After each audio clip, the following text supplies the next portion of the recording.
ہم digital media اور electronic media کے ذریعے کس طرح سے آگے بڑھا سکتے ہیں.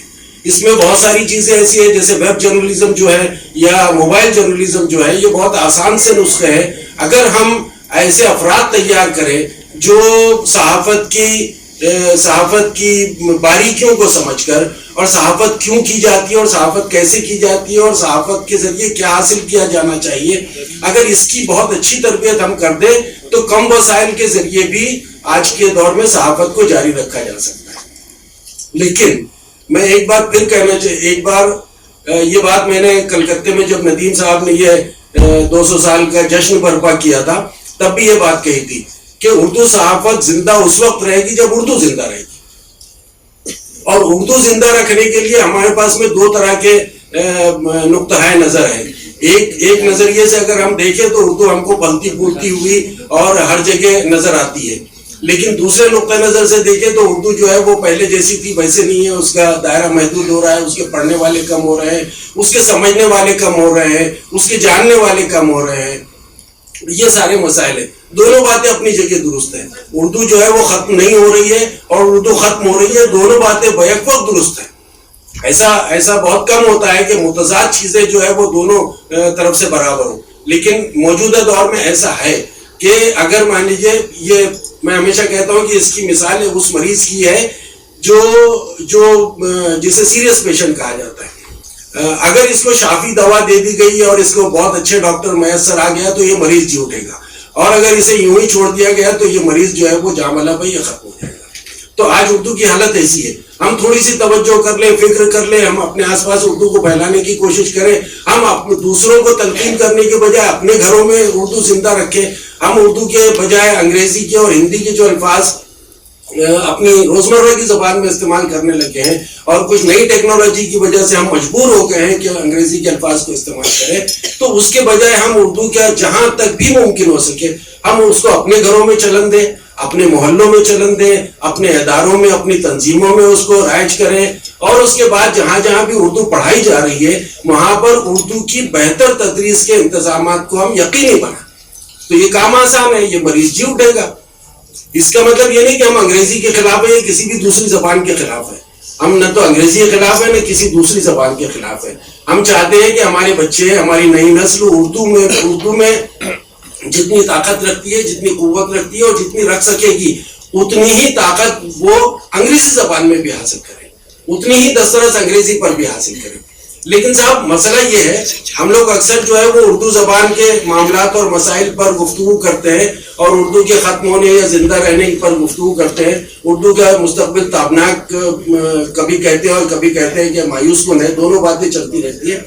لیکن یہ باتیں ہم اپنے علاقے میں, اپنی محفلوں میں 50 برس سے کم و بیش سن رہے ہیں. جو عاصم بھائی نے بات کہی کہ غریب مسلمانوں کی زبان رہ گئی ہے, یہ بات بہت صحیح بات ہے. یہ بات اب سے 50 برس پہلے عصمت چغتائی نے ایک انٹرویو میں کہی تھی کہ اردو آگے چل کر غریب مسلمانوں کی زبان بن کر رہ جائے گی. وہی ہو رہا ہے. تو ہم اس کو امیر مسلمانوں کی زبان کیسے بنا سکتے ہیں, یہ ہم لوگوں کو سوچنا چاہیے. اور اس لیے بھی سوچنا چاہیے اور دوسری زبانوں کے لوگوں کے ساتھ میں مل بیٹھنا چاہیے. یہ ہمارا روزانہ کا انٹریکشن ہونا چاہیے, اور گاہے بگاہے ہم ان کے ساتھ میں محفلیں برپا کر کے ان کو اپنے درمیان لائیں. اس لیے کہ اب جو ہے وہ صرف اردو کا مسئلہ نہیں رہ گیا ہے, انگریزی کی یلغار اور انگریزی کا پورا میکینزم اور انگریزی کا پروپیگنڈا اور انگریزی کے پیچھے بہت بڑی طاقتیں, اس کی وجہ سے یہ ہو رہا ہے کہ تمام علاقائی زبانوں کے لیے مسئلہ پیدا ہو گیا ہندوستان میں. آپ دیکھیے, ہندی والے کہتے ہیں کہ بھائی ہمارے بچے ہندی نہیں پڑھ رہے ہیں, ہندی بولتے نہیں ہیں, جیسے ہم ہندی جانتے تھے ویسے ہندی وہ نہیں جان رہے. بنگال کے لوگوں کا وہی کہنا ہے کہ انگریزی کی طرف زیادہ رجحان ہو گیا ہے. اسی طرح سے مراٹھی کا وہی حال ہے, تمل کا وہی حال ہے, کنڑ کا وہی حال ہے, گجراتی کا وہی حال ہے. تو مسئلہ جو ہے وہ تمام ورنیکولر زبانوں کا, صرف اردو کا نہیں ہے. تو اردو کے مسئلے کو ہم بہت آسانی سے حل کر سکتے ہیں اگر ہم دوسری زبانوں کے ساتھ میں اشتراک کریں, ان کے لوگوں کے ساتھ میں مل بیٹھیں. وہ اپنے معاملات اور مسائل کو کس طرح سے حل کر رہے ہیں, کیا ہم ان سے کچھ سیکھ سکتے ہیں, کیا ہم ان کی مدد کر سکتے ہیں یا ان کی مدد دے سکتے ہیں. اس طرح سے ہم زبان کو زندہ رکھ سکتے ہیں, اور زبان زندہ رہے گی, پھلے گی, پھولے گی, تو صحافت بھی آگے بڑھے گی. اس لیے کہ صحافت کو تو اب نئے ذرائع حاصل ہو گئے. اب جو ہے وہ نوجوان جو اپنے اندر صحافتی صلاحیت رکھتا ہے وہ اگر ڈپلوما نہیں کیا ہے یا ڈگری اس نے حاصل نہیں کی ہے، لیکن یہ کہ وہ خبریں جانتا ہے، خبریں حاصل کر سکتا ہے، خبریں بیان کر سکتا ہے، تو وہ جو ہے وہ اپنے موبائل کو سامنے رکھ کر اپنی ساری باتیں ریکارڈ کر لے اور اس کو یوٹیوب پر ڈال دیے، وہ اس کا یوٹیوب چینل ہو جائے گا. صحافت اس طرح سے اتنی آسان ہو گئی ہے صحافت. تو کہنے کا مطلب یہ کہ ہمیں جو ہے وہ اپنی زبان کی فکر کرنا چاہیے، جس کے ذریعے ہم اپنی صحافت کی فکر کر سکیں گے اور اس کو تحفظ فراہم کر سکیں گے. صرف زبان کے پڑھنے والوں کا ہی مسئلہ نہیں ہے، دوسرے مسائل بھی ہیں اخبارات کے، خاص طور پہ اخبارات کے جاری رکھنے میں. جن اخبارات کے وسائل کم ہیں میں ان کے تعلق سے جانتا ہوں اور ان کا درد رکھتا ہوں. ان کے ساتھ بھی اور دیگر اخبارات کے ساتھ میں بھی مسئلہ آج کل یہ ہے کہ جو اشتہارات سرکاری اور غیر سرکاری جو اشتہارات ملتے تھے، جو بیک بون تھے، جو وسائل میں اضافہ کرتے تھے، وہ سب جو ہے وہ ڈیجیٹل پلیٹ فارمز کی طرف جا رہے ہیں. تو اب جو ہے وہ 60 to 70% جو بجٹ ریشو تھا وہ اس طرف جا رہا ہے، اور جو 100% ہمارے پاس تھا اخبارات کے پاس میں تھا، اس کا 30 to 40% ہی اخبارات کو مل پا رہا ہے. اس میں بھی بڑے اخبارات کا ریشو ظاہر ہے کہ زیادہ رہتا ہے. تو یہ بھی مسئلہ ہے. تو سروائیول بھی مسئلہ ہو گیا ہے. لیکن جیسے کہ میں نے کہا کہ اب ڈیجیٹل پلیٹ فارمز ہیں، تو ضروری نہیں کہ کوئی نوجوان اگر صحافت کی صلاحیت رکھتا ہے، وہ آگے بڑھنا چاہتا ہے، تو وہ اخبار ہی نکالے. اخبار نہ نکالے، وہ ڈیجیٹل پلیٹ فارمز کا استعمال کرے. یہ دوسری بات. ایک آخری بات میں کہنا چاہوں گا کہ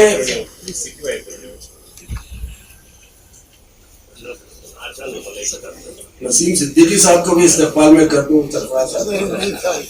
نظام الدین رحیم صاحب کا بھی استقبال کر رہا ہوں. آدھی کن میں نظامت میں ہی کر رہا ہوں.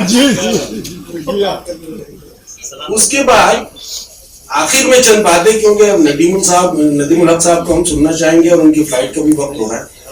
2-3 باتیں میں کہہ دوں آپ لوگوں سے کہ ہر جلسے میں ہمارے ابو عاصم صاحب نے جو بات کہی میں اس کو رد نہیں کر رہا ہوں.